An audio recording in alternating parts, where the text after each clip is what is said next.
Silence can be the loudest weapon you'll ever encounter. Think about the last time someone simply stopped talking to you.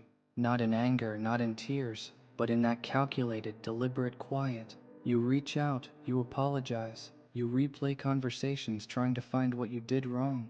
And the more you try, the more power you give away. That's not communication. That's psychological warfare dressed as maturity. The silent treatment is one of the most insidious forms of emotional abuse because it operates in the absence of words. There's nothing to confront, nothing to argue against, nothing to defend. It's a void that consumes your mental energy while the other person remains untouched. And here's what makes it devastating. Most people don't even recognize it as manipulation. They think they just need space to process it. Sometimes that's true, but other times, you're being weaponized against. Today, we're not just identifying the silent treatment, we're going deep into the psychology of why it works, the neurobiological impact on your brain, the different types of silent treatment, and how to distinguish reactive silence from coercive control, and most importantly, a step-by-step protocol to diffuse it without losing your power. By the end of this video, silence will no longer be a weapon someone can use against you. If you're ready to build complete emotional immunity, my complete system, the White Room Method ebook, provides the 90-day transformation program with all protocols, daily drills, and tracking worksheets. This video gives you awareness. The ebook gives you the system to master it. What is the silent treatment? The silent treatment, also called stonewalling in psychology, is the deliberate and sustained refusal to communicate verbally or emotionally with someone who has triggered you or who they want to control. Unlike legitimate needing space, which is temporary and usually communicated, coercive silent treatment is 1. Porn, intentional, designed as punishment or leverage. 2. Unspecified, no clear reason given for why they're upset. 3.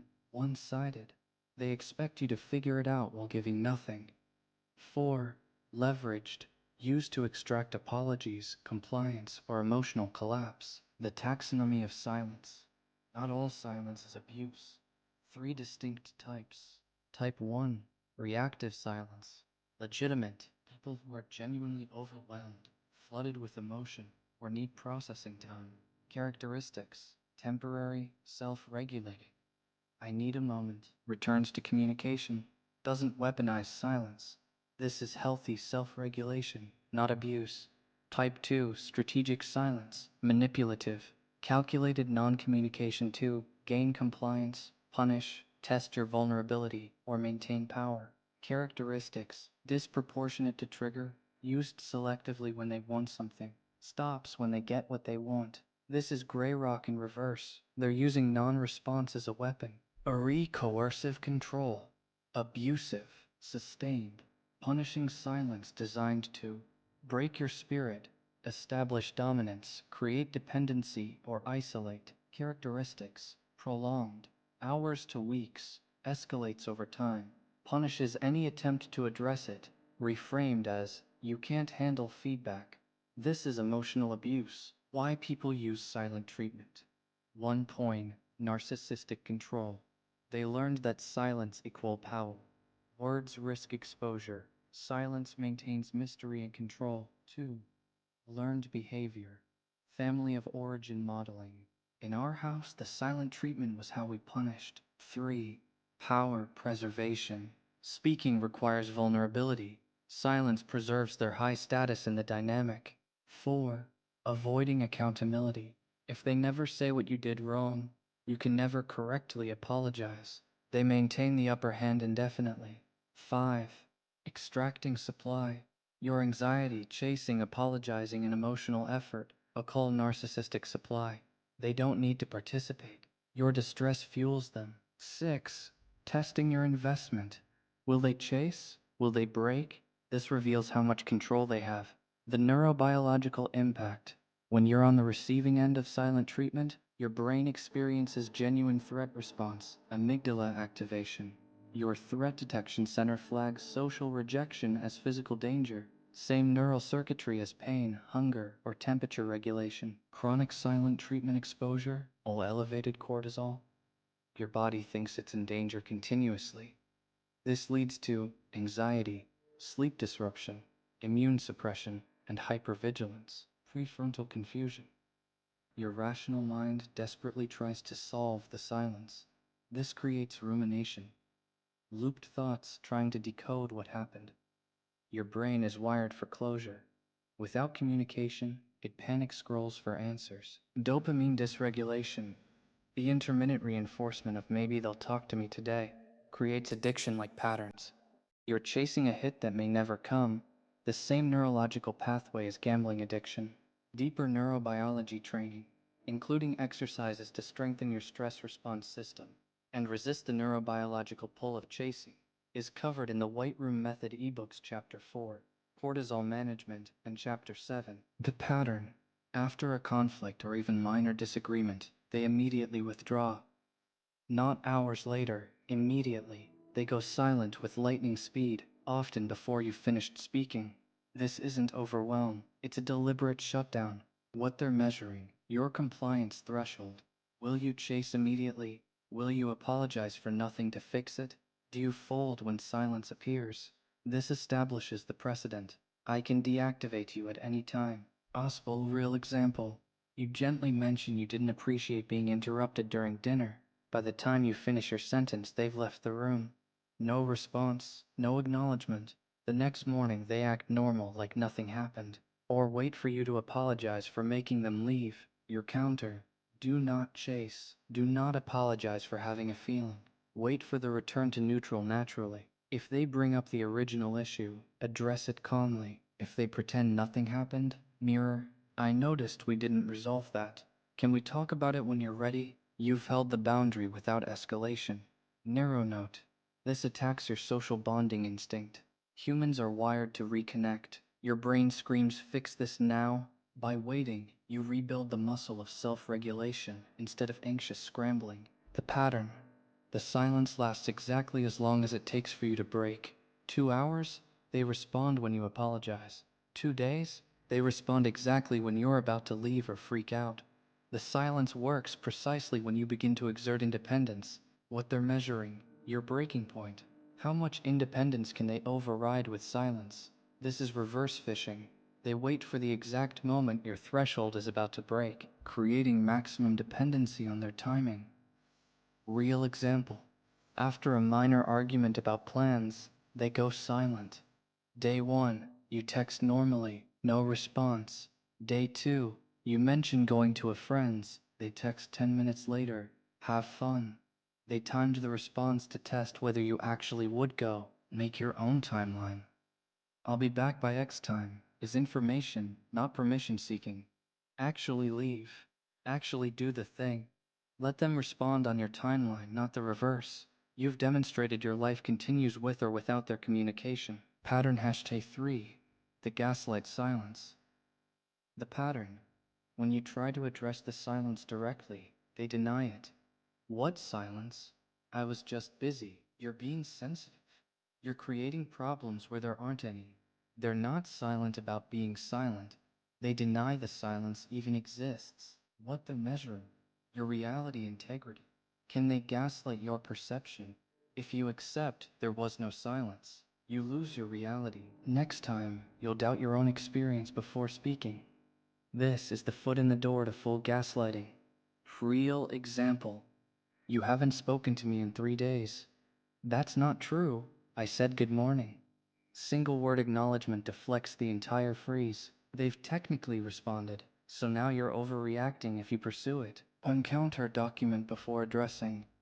On Tuesday at 7 p.m. you stopped responding. Here's what I sent. Point to specifics, not general impressions. If they deny specifics, you've caught the gaslight.